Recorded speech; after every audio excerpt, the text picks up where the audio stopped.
an annual exercise. They have been doing it for a while. They continue to do it. Obviously, a major freak out because these are the top three BRICS, essentially. Instead of the Primacal triangle with India, this is the, let's say, the post-Primacal triangle with Iran instead of India. And these three are considered threats to the US. So obviously, there is talk all over. Oh, wow, who they're going to invade next and all that. Forget it. Ridiculous. Can you imagine the other way around? What about those Baltic exercises, which they also have every year? And the Baltic exercises are avowedly anti-Russia and warmongerish exercises. Not a word. There you go. Once again. Yeah. We'll talk about then what exactly, Donald Trump plays it off as, well, we're just stronger anyway. But what exactly is, given that all three of these players are in the conversation as to what the United States should do in terms of security about them, and that's why these exercises raise high alarm. What exactly is the fear then? Because if Donald Trump says it's not military, maybe he's wrong. I'm curious about what exactly is the fear coming from the, I guess you could say, the collective West establishments, including the United States, of these countries getting closer. It's a PR thing, essentially, Danny. They see a very good opportunity to depict these three BRICS having a military exercise together as a threat. Simple. It's obviously people with IQ with room temperature will buy it right away. Oh yes, they are together over there in Oman, training to invade whatever parts of Europe, the Caucasus, Africa, maybe So it's so childish, the whole thing. But the only way, the only rational explanation for all this freak out, and there is a major freak out, is that they have to transform it into a PR offensive to depict these three powers having a military exercise as a major threat. There's nothing else. Especially when we know that these exercises are planned 1 year in advance, always. So everybody knew that there will be this a military exercise now. It's a non-issue, essentially. It's a non-issue. Right. And talk about the the integration part of this, because the United States and Europe as a whole, they have been integrating, so to speak, up until the Trump administration, which is now forcing a different kind of integration onto Europe. But talk about what exactly is Russia, China, Iran integrating around, and how does this factor into the U.S.'s fear about Russia, China, and Iran? Because even under Trump, while there's talk about peace with Russia, there is still talk about deterrence against China and Iran. There's this, well, maybe we'll have nuclear negotiations, but also if they don't accept what we want, it could be very bad for Iran. So all three of them play into the U.S.'s national security priorities. So why exactly is this integration between the three so dangerous for the unipolar? For the moment, it's not dangerous, but this is not, for instance, Shanghai Cooperation Organization military exercise with all the members of the SCO. Even the SCO is not configured as a sort of Asian NATO. So these three BRICS having military exercise, this doesn't mean this is an Asian NATO exercise. No way.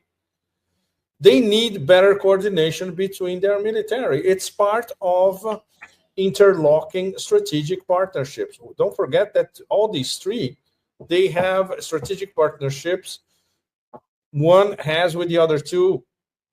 It's totally interlocked. They are linked by strategic partnerships.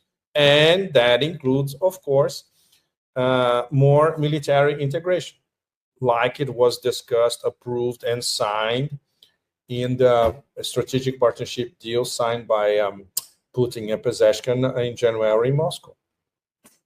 Simple as that. Can you imagine? Okay, and this is the current level of recall. Can you imagine if we had an SCO military drill with all the SCO members, including also India and Pakistan, the Central Asians, etc.? Then, wow, they would be running to their nuclear silos or refuge in New Zealand, all of them. The whole collective West will be what? Yeah. Well, you're in Eurasia now, Pepe. It's like I'm more relaxed, Danny. I think you noticed that my tone is significantly different now. It's because I am here and I am relaxed. I am surrounded by rational, extremely well-educated, polite people.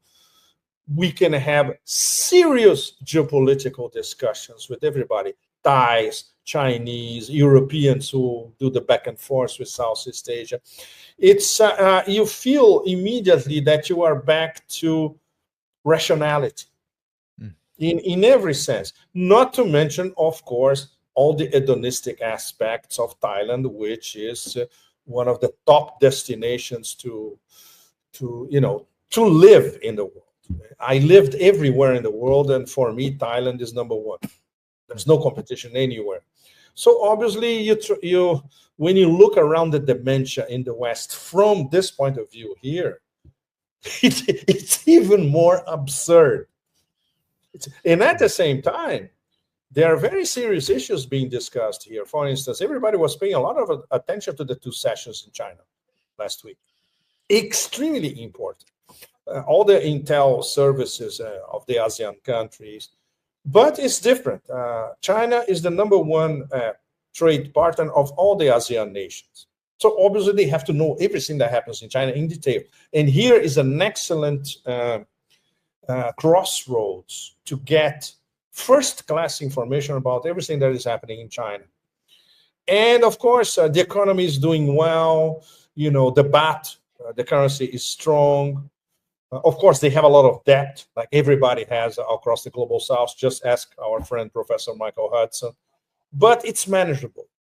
And at the same time, the Thais are particularly pleased that the whole planet makes a point of wanting to come here and live the Thai experience, which is, if we put it in diplomatic terms, is like Thailand was a gigantic Sergei Lavrov, doing the best diplomacy possible, of course, with a Thai touch, smiles, relaxed, best massage, you name it.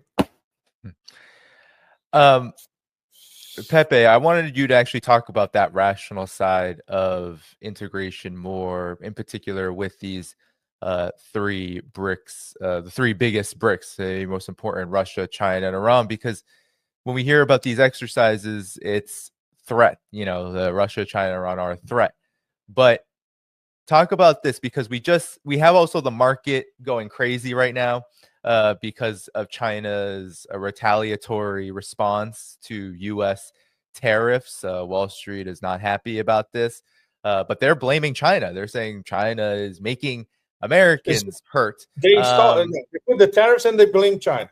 Yes. So talk about what are these 3 biggest BRICS doing at that rational level that, to me, is the reason why there's a freak out about anything that they do, including these military exercises. But what are they doing to prepare for this moment? Because as Syria demonstrates, even as Ukraine has demonstrated, these are very much unstable and chaotic times. Well, once again, Syria, Danny, Iran and Russia were not prepared for what happened in Syria. And we can say with a measure of rationality once again, that they are profoundly appalled by what's going on at the moment. There's not much they can do to alter the situation. This is terrible. And this is something that affects, I would say, the global south as a whole and BRICS as a whole.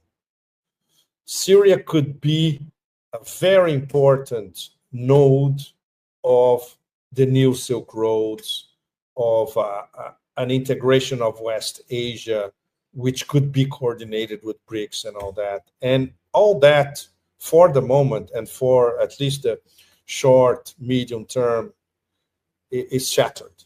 It's totally shattered. We know who won, sort of, or, you know, who are not, at least who are not the losers with what's going on in Syria. And obviously this does not profit the global south or BRICS in any way. So let's say that the Russian government is still trying to find its bearings and how they're going to relate to this very, very extremely unstable and a Syria on the border of civil war, in fact. Same with Iran. Iran is not saying anything about it. There's deafening silence coming from Iran in terms of Syria. So it's very, very sad.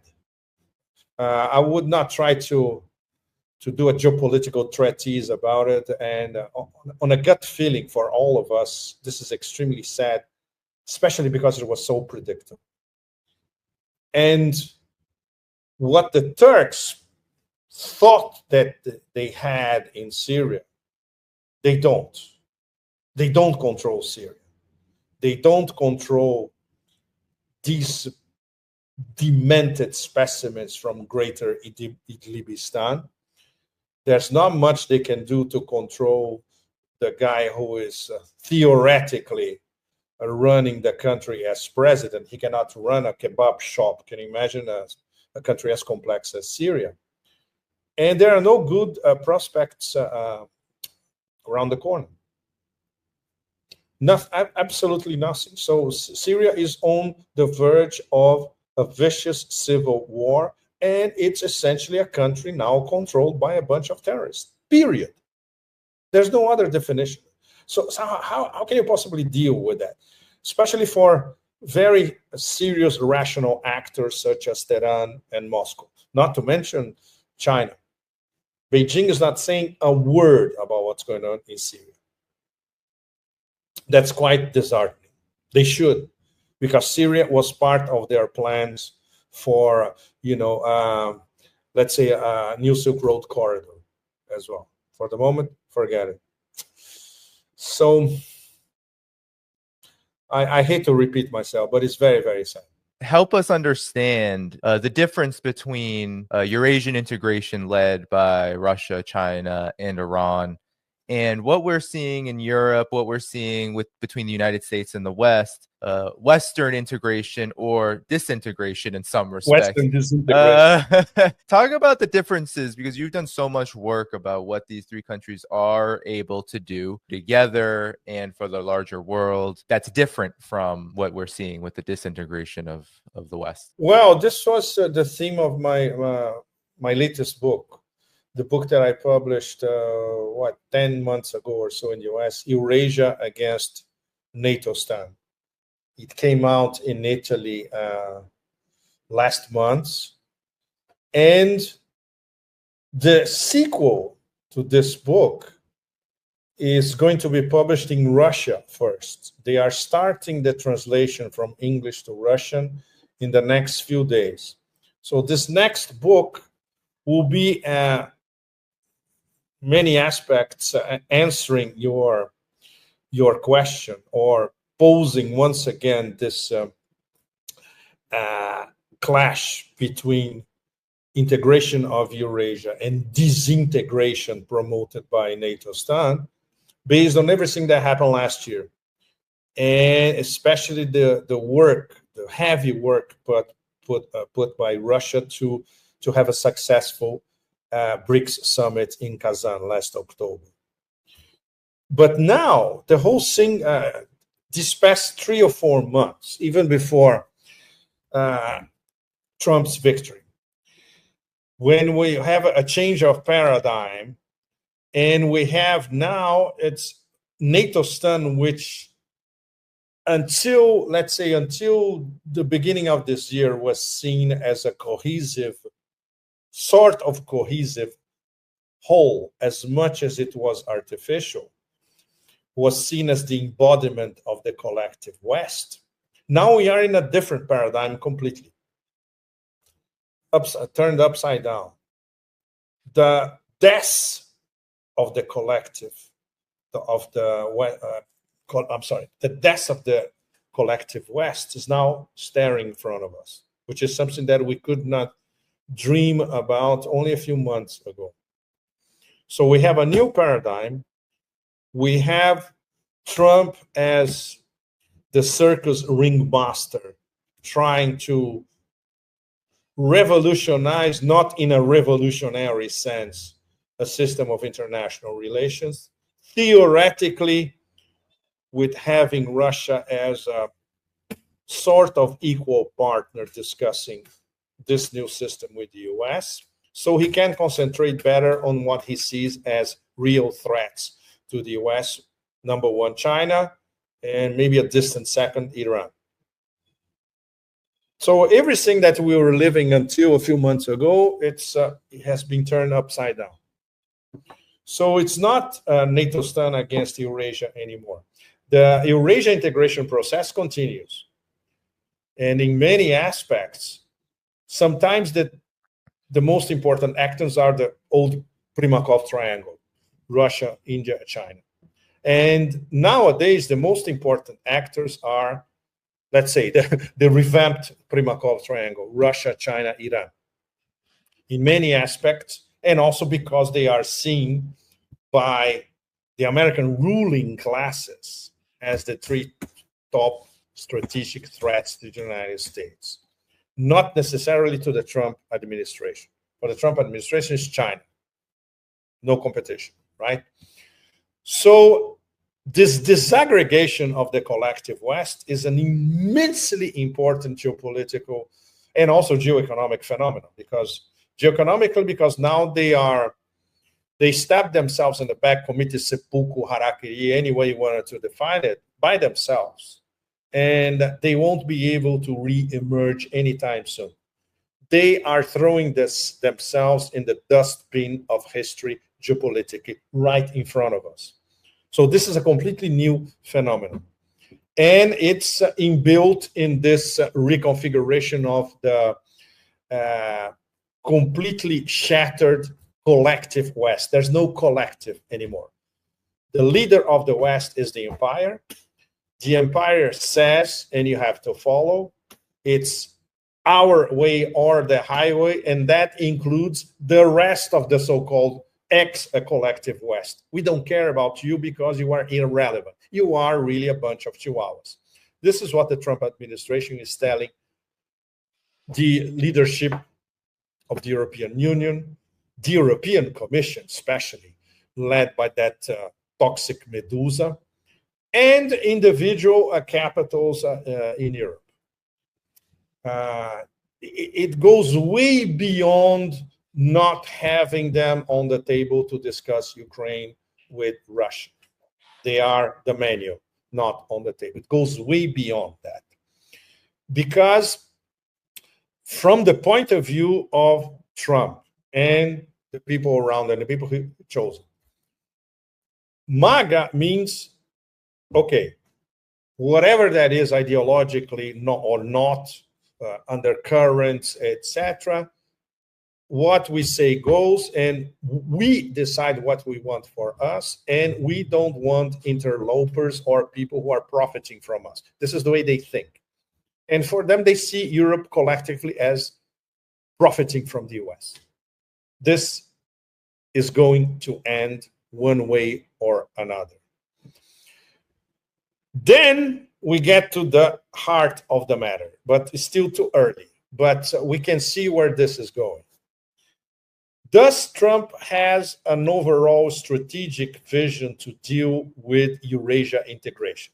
Probably not, because he probably doesn't even understand the scope, the breadth, and the reach of Eurasia integration via its multilateral organizations, via what they have been doing this past few years, via the interconnection of BRICS, Shanghai Cooperation Organization, Eurasia Economic Union, International North-South Transportation Corridor, all that. Very few people in the Beltway have, you know, the beginning of a clue about that. They ignore it completely, and even if they have a clue, they cannot accept it. This is considered anathema because it goes against unilateral domination. So I would say that this whole overarching dynamic of NATO stand against Eurasia is completely reconfigured now in a matter of the past 2 or 3 months, and will keep being reconfigured. The former rules-based international order represented by NATO stand now has been reduced to the no rules whatsoever disorder, which is what's being proposed by Trump 2.0. At the same time, the process of Eurasian integration continues to roll non-stop. And it will, depending on what sort of arrangement we're going to end up in Ukraine, this will influence this integration. The Chinese are drawing endless lessons of how Russia dealt with the proxy war in Ukraine. Iran is learning from the fact that they were, let's say, amputated in their sphere of influence in Lebanon and in Syria. So the reconfiguration continues, and we're going to have a much better idea of which way this is being reconfigured with this BRICS summit in Rio in a matter of 4 months from now. It's nothing. It's literally tomorrow. It's going to be in early July in Rio.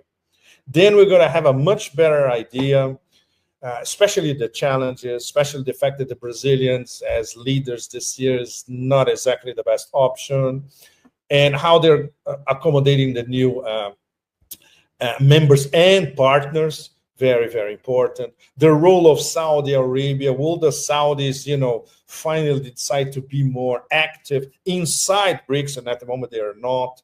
So all these variables are very, very important. And they all play inside this reconfiguration of Eurasia and the solidification of Eurasian alliances. So, the process is the same, and at the same time is not the same anymore. So now let's say it is, again, NATO stand completely fractured on one side, but Eurasia integration reconfiguring itself one day after another on the other side. That's where we are at the moment.